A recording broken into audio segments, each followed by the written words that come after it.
by Draper. Draper is a neuroscience researcher pursuing his MSc studies at the McGill University.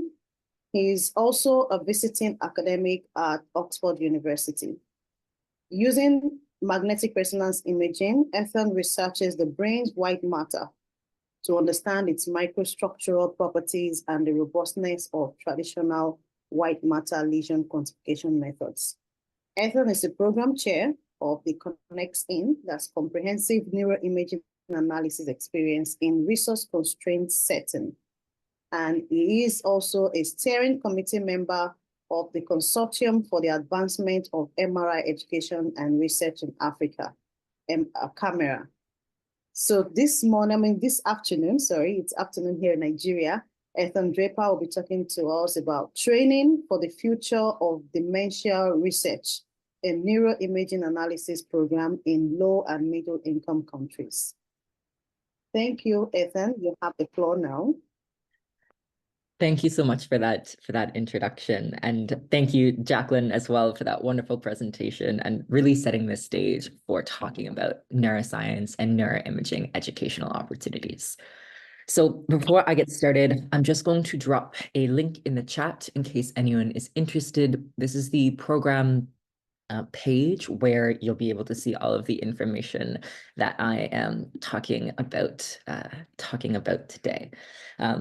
In case you're interested in checking that out in the future. So let me just present this. Perfect. I hope everyone can see this all right. So as Sikanat mentioned, I'm a graduate student at McGill University at the Montreal Neurological Institute, and sort of my skin in the game is coming from a rural part of Canada, being very far away from access to any MRI scanners, being very far away from even the scanners that we did have in my rural home community weren't necessarily robust, reliable. There's no research capacity on any of these scanners. And additionally, these were constantly down. So anytime someone needed to go to a scan, they might have to drive about 2.5 hours to actually get some of these scans performed. And so as someone who's interested in health equity and in neuroscience, I was wondering, what is my role to be able to maybe share some of the tools and experiences I have to address some of these problems. And so this is sort of where this program fits in. So this program really focuses on dementia for the key reason that it is incredibly high rates throughout the world, and that the global dementia burden is only increasing. And so what you can see right now is a graphical representation of the global impact based on the number of cases. And so I just wanted to highlight this as historically things like dementia have really been thought of as conditions that are really reserved for high income countries. So these non-communicable diseases being more prevalent there. However, what we've seen in the past sort of 10, 15 years as health equity has increased in some capacities of the world, that there has been reductions in countries where there are previously higher rates of non-communicable diseases, but thus communicable diseases, but thus non-communicable diseases have risen up in their rates in that area as well. And so, as Jacqueline mentioned, MRI or neuroimaging tools in general, medical imaging tools in general, are incredibly important when it comes to diagnosing, monitoring, and even researching these diseases. However, it's unfortunate to say that what this graph represents is the global dementia imaging research outputs. So you can see that there's quite a discrepancy between where the research is coming from when it comes to imaging trials and imaging research specifically for dementia, and where the disease burden actually resides. And so to me, this reads that those who are closest to the problem are not actually being currently engaged and sufficiently involved in knowledge creation and research to address it. And so there's a lot of reasons why there are barriers to using imaging for researching dementia. So these can both include some of these personnel issues that Jacqueline mentioned, not having enough people who are trained in some of these areas. It's a very resource-intensive imaging modality. All imaging modalities are very resource intensive, as well as being very technically, infrastructurally intensive. So needing the scanners themselves, electricity, things like this. And so just to highlight this as well, the global scanner distribution for PET and MRI is incredibly poor. And so we see some countries that have much, much higher rates and some countries that have no scanners at all. And so this isn't necessarily the domain that I have the capacity to support right now. I'd love to be able to drop scanners everywhere, including back home for me. But I did want to highlight that the area we wanted to focus on is for those who are interested in trying to develop some of these skills. We wanted to help support some of that capacity personnel. And we hope that as a consequence, when more individuals are trained and have the capacity to use these and use these well, that as this scanner distribution begins improving, as it has been in recent years, that folks will be well equipped to take advantage of it and use it effectively. So this has led us to launching ConnexIn, which is the Comprehensive Neuroimaging Analysis Experience in Resource-Constrained Settings program, with really the goal, similar to the previous presentation, of providing open access, no-cost training for individuals who are interested in learning fundamentals of MRI. Now, this is another program that is from CAMERA, from the Consortium for the Advancement of MRI Education and Research in Africa. And what is some of our key goals really focus on training experts in place. So I don't know if Jacqueline, when she was part of the swim program, if she was one of the individuals who got the chance to work hands-on, or if some people were joining remotely, but part of CAMERA's mission is really to build the power of experience and help individuals gain the skills on their own scanners. It's great to be able to learn advanced research techniques, but if you're not going to be able to use them because of your own equipment differences, we'd like to make sure people can use what they actually have better. And so then obviously optimizing infrastructure, I won't belabor that point since Jacqueline did a lovely job of explaining some of the ways that CAMERA tries to provide some training. And so some of this involves both that technical infrastructure. So for instance, working on optimizing scan acquisition, but also some of those personnel options. So in this case, the training. And another core component of CAMERA is working on building collaborative networks. And so in this case, we're really excited at the possibility to continue forging international collaborations. And in this case, we were talking just at the end about what are the opportunities for partnerships. And I think this is maybe one of those opportunities that we're always looking for partners for as well. So Spark is a similar program to what Jacqueline has just described. And I just wanted to highlight these two initiatives that ConnexIn really builds upon the foundation of, with Spark being the Sprint in AI training in African medical imaging knowledge translation, with the focus on providing AI competence specifically for improving local AI tools for relevant imaging. And so in this case, there was a lot of work that is done in for example, image segmentation. And this is mostly led by Confidence Raymond, who is depicted here, and Dong Zhang, who is also their program co-chairs. And so similar, the Scan With Me program focuses on accelerating this radiographer competence, as well as working on advancing the MRI capabilities. And so in these cases, what you can both see is focusing on, I don't know if you can see my cursor, but a teach, a try, and a use component, teach, try, use. And this is an idea that we have adopted from RAD8 organization about how we can be implementing and advancing knowledge equity, with the idea of, can we take individuals who are currently trainees and give them the opportunity to learn foundational knowledge, try their hands at it with some support, and then actually use this knowledge to then become someone who can then provide that training to someone else. And obviously Jacqueline's a great example of now being able to provide some of this training after being a trainee herself. And so, as Jacqueline mentioned, that's also been disseminated in a publication just earlier this year. So specifically, what differs Connexin from these from the Spark and the SWIM program is that this really focuses on closing gaps in neuroimaging research capacity. So really the focus is on the research skills development, because as I showed at that start, we want folks who are closer to the problem to be able to contribute to solving it. And obviously, if you have a high disease burden, you're going to have a lot of insights in your own home community and probably a strong motivation for addressing this inequity as well. So we were really focused as well on how we can share the technical and analytical neuroimaging knowledge of the neuroscience community with individuals who are practicing in low and middle income countries to share some of this, some of the resources that historically have been a bit more siloed in the global north. I was really excited that we started off today with such great talks about open science, open source analysis, open source data, open source software, because this idea of training and retraining imaging experts to use and to develop their own open source pipelines was a crucial part of Connexin, and is a crucial part, specifically to support some novel discoveries, and obviously doing this very collaboratively. So some of these values in terms of open access and accessibility more broadly focused on integrating open journal articles, open tools, open data.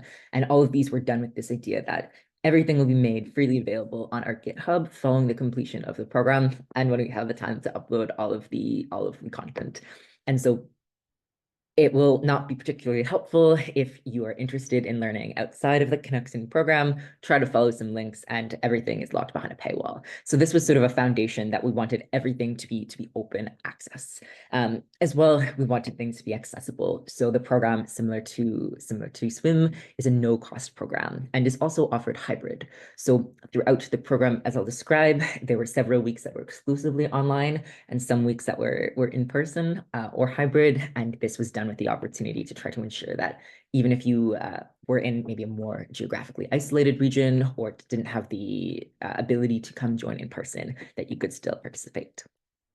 So here's a few of our very lovely team. This is a bit of an old slide, which has now grown exponentially, but I just wanted to highlight that we had a really diverse group that are all contributing to this with a lot of different imaging expertise, ranging from PET imaging, as well as to several different modalities of MRI, which is my domain, focusing on functional, on microstructure, on neurochemistry using MRS, and so as well as obviously with some structural, as well as perfusion with arterial spin labeling. So this teach to use component or program trying to take individuals from being trainees to trainers. So as mentioned, there was foundational concepts that were really used to help teach individuals. And I'll break down sort of what was covered in those 3 weeks in a second. But following a few weeks of pretty intensive online training, which was made accessible throughout everyone's, it was asynchronous, so people could join at their leisure. We also had weekend tutorials during those 3 weeks to help prepare individuals for the TRY session, which was a hybrid image analysis bootcamp. We were held at 2 in-person locations at Medical Artificial Intelligence Lab, which is based out of Crestview Radiology in Lagos, Nigeria, as well as at Aga Khan University in Nairobi, Kenya. And then we also had folks joining from, I believe, 4 or 5 different countries as well, exclusively online to participate in the program. When it came to our next use phase, we had 2 weeks of data access to help prepare individuals for applying their neuroimaging knowledge and now recently developed skills for specifically dementia. And now we're focusing in the optional 10-week knowledge translation flex program, which I'm excited to talk more about today. So this, you'll notice, is unique relative to the other programs. Connexin overall is in its pilot phase. This is our first year developing it, but the Flex is a new idea that we're trying to integrate to help support individuals following the end of the formalized program to help actually integrate this into their own their own programs, their own clinics, their own university or hospital settings to actually carry this forward and conduct their own experiments for knowledge creation. So we had individuals joining from 6 different countries. Because it was a pilot program, this too was kept small with only 34 participants, but we're excited to hopefully expand that quite significantly in coming years. In total, we provided over 120 hours of course material and hands-on training, some of which is still ongoing, with 26% of our participants being radiology and neurology residents, and over 30% being women. What was really exciting to me is that out of these participants, 70% indicated that they were involved in an upcoming or current dementia study in their home institute. However, over 89% of them were unfamiliar with imaging modalities, analysis tools to actually integrate neuroimaging into their dementia studies. So what we were excited about is while the 70% were not necessarily involved in imaging dementia studies, this is now skills that individuals will be able to have to integrate imaging into some of those upcoming and current dementia studies as possible. So that foundation program that those first few weeks focused on 3 different kind of main topics that we separated by week. With the first focusing on image acquisition and processing, discussing some fundamental concepts in neuroanatomy, some of the basics of image acquisition, so slice selection, frequency encoding, these concepts, just to help provide a little bit of knowledge. This is also all information that was made available for individuals to follow back on throughout the rest of the program, and of course will be made freely available after that as well. The second week was a little bit more broad, less focused on imaging, but instead a bit more of image analysis. So this included both specific analysis components for reproducible neuroimaging work, such as regions of interest-based analyses, as well as ones that were a little bit more applicable to other realms of neuroscience and health research as well. So hypothesis testing, general linear models, these type of general statistical analysis. And what was exciting was, unlike some of the previous programs, this was our first time actually integrating multiple modalities in the same program. And so we provided individuals with the option to self-select one of 6 modalities to specialize in, which they would use throughout the remainder of the program. And so this included, as I alluded to, PET imaging, as well as 5 different types of MR options. And so in this third week, individuals learned specialized content about their chosen modality. When it came to our in-person and our hybrid analysis bootcamp, we had a very, very packed schedule. We had lots of content related to some best practices in brain imaging research. So for example, using BIDS formatting. So this is a commonly used tool to organize your data to make it reproducible and to make everyone's life easier when it comes to scripting. So we had some things like this. We had a lot of opportunity for individuals to work in their teams, their self-selected modality-based teams, to collaborate on a capstone project and analyzing some data we provided. And then there were also demos. So while you might be in, for example, the PET team, you might as well have been interested in learning a little bit about functional MRI. And so throughout the week, there were a series of talks that were a little bit more specialized for different modalities, which benefits as well the individual team that was focusing on that modality, but also benefits the rest of the group who might be interested in learning as well. We had quite a few different sessions. So some of these were really focused on some very preliminary coding. We didn't have a cohort with a coding background. So we were excited that we made a lot of progress there with some of our tutorials. We had Dr. Pauline come in, a previous member of my lab, actually, who does a lot of work in science communication now, and gave a lovely talk as well to help our participants learn about translating some of this work and also communicating it with the public. And so we also had folks who were joining from the Prevent AD research group that I'll talk about in a second, giving talks about some of these specific tools and methods they use specifically to understand dementia-related disorders. So for example, Alzheimer's. Here is some of us from one of our in-person cohorts. You might recognize this space right here. Christian was very kind and was kind of here on the tail end of some of the swim work. So we had a great start to our hybrid boot camp here at, in this case, Aga Khan University. And unfortunately don't have the pictures from the Lagos team just yet, but I promise there were lots of smiles there too. Where we're currently at, having completed the previous sessions, the previous modules of the program, are now focused on this flex week, these flex weeks. And so this, as I mentioned, is a new idea that we're integrating into some of Camera's programs, focusing on helping individuals continue with their knowledge implementation. And so in this case, these are quite specialized. So individuals now having had some of the experience using MRI are now actually having the opportunity to use open access data to begin answering reproducibility questions about MRI and neuroimaging more broadly. I can't forget PET. So in this case, most individuals are using the Prevent AD dataset that I just mentioned that we had some folks presenting on. And in this case, this is a longitudinal cohort for individuals who are have risk of developing dementia. But unfortunately, not every modality is captured. So we also are including Monash REST-PET data as well.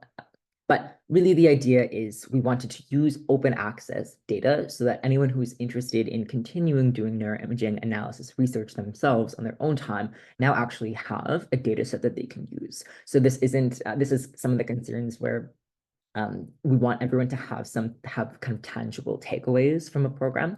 And this is one opportunity to do so, of using open access tools and data so they can continue using them for their own research questions after the program. What is exciting and upcoming as part of this Flex program is using this Prevent AD data. As I mentioned, this is pre-symptomatic group to begin analyzing and developing analysis pipelines, in this case for different modalities of theirs that they have self-selected and been working on for the past few weeks, with the hope of supporting individuals submit abstracts to the Alzheimer's Association International Conference.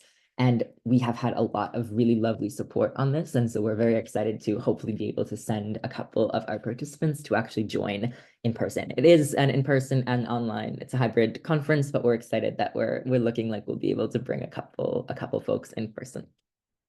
As part of this process, what individuals will be presenting at, hopefully at this conference, will be having created their analysis pipeline as part of their program and practicum phase, getting the opportunity to then share their scripts and pipelines using GitHub and protocols.io with all of the other teams, and then the other teams trying to actually replicate their findings using those processes. And so this is part of both advancing reproducible MRI, as well as supporting individuals in developing some of those skills of data sharing, of code sharing, of using tools like GitHub and protocols.io to begin communicating their research as well. We learned a lot throughout this program. Obviously, being the pilot year, there was a lot of hiccups, a lot of success, a lot of challenges. Some of the key ones being difficulties with software installation during the programs. So we were really hopeful that being in person on the ground meant that for those who were joining in person, we could do a lot of support with installing software, but that did end up taking much longer than we intended. So we'll have to think about how we can do that better in the future. As Jacqueline alluded to as well, there were also common concerns with computing abilities, as well as compatibilities if some researchers exclusively used, for example, Mac, and some people used Windows computers. So I think in the future, we're hoping to more diversify the computational resources that we make available as well. It was exciting to really get the opportunity to meet participants where they were at. So we had a very diverse group coming from different skill sets. So I think the coding and the computational lens of neuroscience is an area that will be continuing to develop in the future.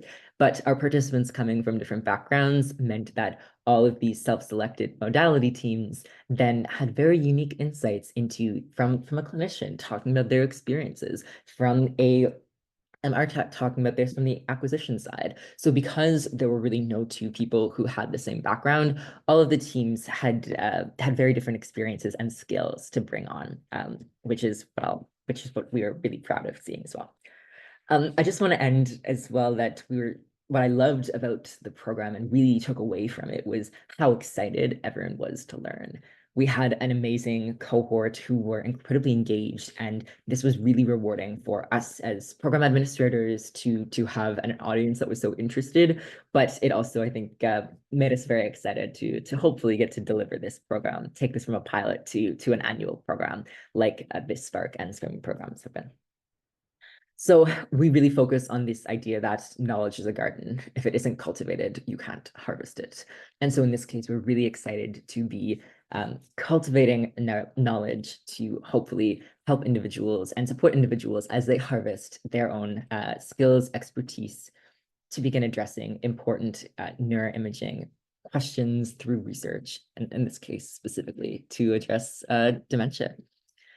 So thank you all so much for your time, for listening. I hope you caught the ESM RMB bear. If you saw that already, the program website is just here as a QR code, but that was the link that I put down before getting started this morning. So you can follow that along if you have more interest in learning about the program and the work we do at Connexin.